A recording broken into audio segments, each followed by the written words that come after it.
दोस्तों आज की वीडियो में हम बात करेंगे जिप्सम जो है वो कैसे उत्पादन को बढ़ाता है, यानी कि लंबे समय से आपको उत्पादन नहीं मिल पा रहा है तो इस वीडियो में बने रहिए लास्ट तक। जिप्सम क्या होता है, तो जिप्सम में कैल्शियम और सल्फर दो तत्व देखने को मिलते हैं। अब कैल्शियम और सल्फर आपको पता ही है कि ज़मीन के लिए बहुत ही आवश्यक होते हैं। लगातार आप कहीं ना कहीं मिट्टी में यूरिया हो गया, मीन्स जो नाइट्रेट उर्वरक होते हैं उनका उपयोग कर रहे हैं, और नाइट्रेट उर्वरक ज़मीन में बेस छोड़ते हैं। बेस का मतलब जो पीएच को बढ़ाने वाले अल्कलाइन तत्व होते हैं वो छोड़ते हैं। इससे उत्पादन घटता है हमारी फसलों का, और बहुत सारे न्यूट्रिएंट्स पौधों पर नहीं पहुंच पाते हैं। दूसरी बात यह है कि लगातार आप इरीगेशन का उपयोग करते हैं। नहरी क्षेत्र जहां पर है उस क्षेत्रों में भी आपका जो पानी होता है नहरी, यहाँ पीएच को ख़राब कर देती है। यदि आपकी ज़मीन का पीएच लगभग 8 से ऊपर है या फिर 7.5 से ऊपर है तो आपकी मिट्टी में पोषक तत्व नहीं मिलेंगे, साथ ही में प्रोक्सिन घटेगा। तो किस तरीके से जिप्सम फ़ायदेमंद होती है फसलों पर, ये मैं आपको वीडियो में डिटेल से बताऊंगा।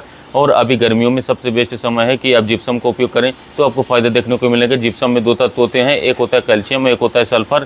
कैल्शियम क्या करता है, रूट ग्रोथ को बढ़िया बनाता है, पानी के फिल्ट्रेशन को बढ़ाता है, प्लस सॉइल को सुधारने का काम करता है। सॉइल का कंडीशनर, जैसा कि हमारे बालों में हेयर फॉल होता है या फिर सफ़ेद निकलते हैं तो हम एयर कंडीशनर का उपयोग करते हैं, वैसे ही ज़मीन में सॉइल कंडीशन को सुधार के लिए जिप्सम का प्रयोग किया जाता है। आपको पता है कि सल्फ़र जो है प्रोटीन निर्माण में सहायक होता है, और साथ ही साथ जो कैल्शियम जो होता है वो रूट ग्रोथ और डेवलपमेंट भी करता है।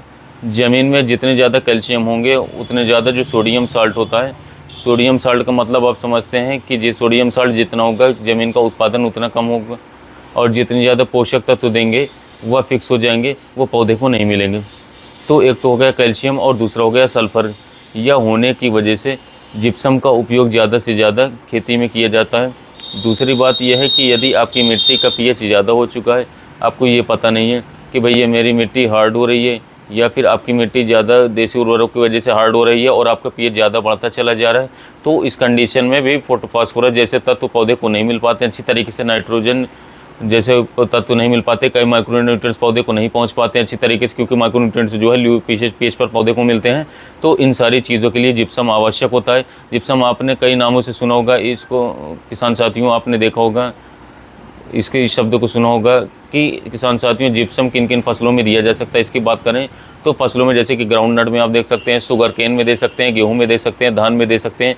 ऐसे तत्व जिसमें रूट ग्रोथ की ज़्यादा ज़रूरत होती है उसमें हम जिप्सम दे सकते हैं। मिर्च में दे सकते हैं, टमाटर बैगन में कर सकते हैं। मिर्च का जिप्सम का प्रयोग वहीं पर करें जहाँ पर इरिगेशन आपका सोडियम ज़्यादा होता है या फिर नहरों से ज़्यादा सिंचाई की जाती है। बहुत सारे लोग नहरों से सिंचाई करते हैं, ज़्यादा यूरिया डालते हैं, नाइट्रेट उर्वरक ज़्यादा उपयोग करते हैं, तो वहाँ पर जिप्सम का उपयोग आप कर सकते हैं। जैसे गन्ने फसल में भी नाइट्रेट उर्वरक ज़्यादा पड़ता है, इसका उपयोग जो है जिप्सम का उपयोग करने से और हम क्या काम कर सकते हैं, तो जिप्सम की जो है रिकमेंडेशन डोज क्या होनी चाहिए फसलों पर।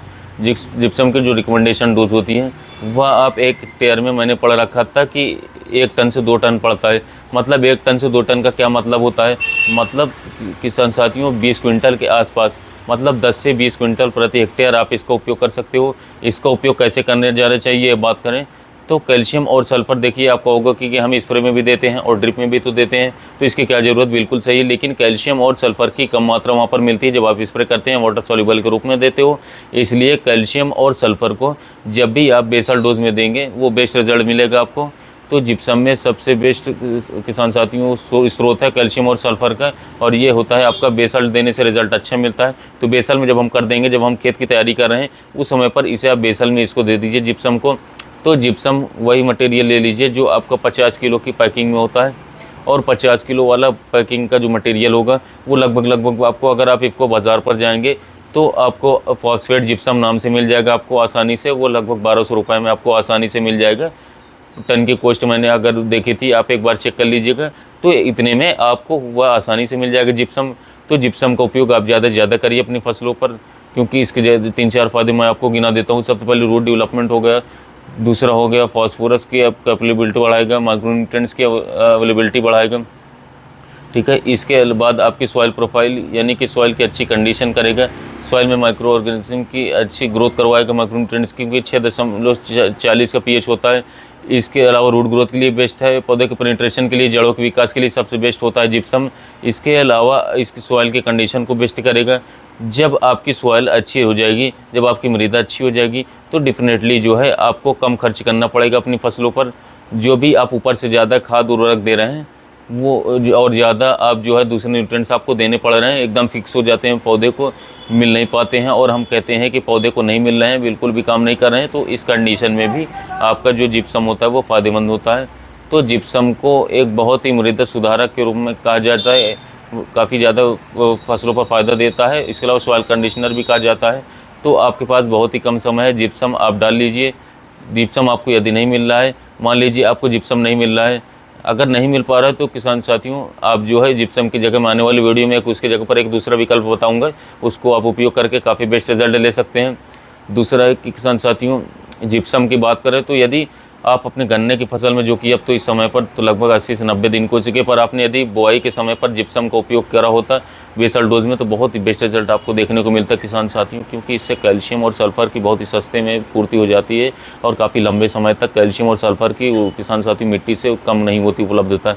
तो आप जिप्सम का उपयोग किसी भी फसल पर करें, जैसे कि धान की बुआई समय पर चालू होने वाली है, तो आप धान के खेतों में जो है बेसल डोज के रूप में जिप्सम का प्रयोग अच्छी तरीके से करवा दें। इसके अलावा किसान साथियों आप अन्य फसलों में, जैसे कि मिर्च की बुआई चालू होगी, अब टमाटर की बुआई चालू होगी, बैगन की बुआई चालू होगी, तो आप उसमें जिप्सम का प्रयोग करेंगे तो बहुत ही बेस्ट रिजल्ट आपको देखने को मिलेगा। आपको फसल में कभी भी कैल्शियम और सल्फर की कमी देखने को नहीं मिलेगी। इसके अलावा किसान साथियों एक भारी मात्रा में उत्पादन आप अपनी फसल से ले पाएंगे, चाहे वो कोई भी फसल हो, चाहे गन्ने की हो, मिर्च, टमाटर, भिंडी, लौकी, किसी भी फसल हो, आपको एक शानदार उत्पादन देखने को मिलेगा जिप्सम को उपयोग करने से। जिप्सम आपको एक जगह और मिल सकता है, आप अपने ब्लॉक में जाइए, जहाँ पर आस का ब्लॉक होता है, हर एरिया का अलग अलग ब्लॉक होता है, वहाँ पर जब आप जाएंगे जिप्सम को मांगेंगे तो वहाँ के सचिव होते हैं उनसे, तो आपको अनुदान में भी मिल सकता है, जिससे कि आपका 50% ही पेमेंट लगेगा, कभी कभी 80% भी रिटर्न हो जाता है पेमेंट, तो वहाँ पर आपको एकदम सस्ते में मिल जाएगा, क्योंकि वो गवर्नमेंट रेट पे आता है। तो जिप्सम का उपयोग आप वहाँ से या फिर इफ़को बाज़ार से ले करके उपयोग कर सकते हैं, काफ़ी बेस्ट रिजल्ट देखने को मिलेगा। तो यह थी किसान साथियों जिप्सम खाद के बारे में जो पूरी जानकारी। वीडियो अच्छा लगा हो तो चैनल को सब्सक्राइब कर लीजिएगा, वीडियो को लाइक करिएगा। मिलते हैं नए वीडियो में नए टॉपिक के साथ।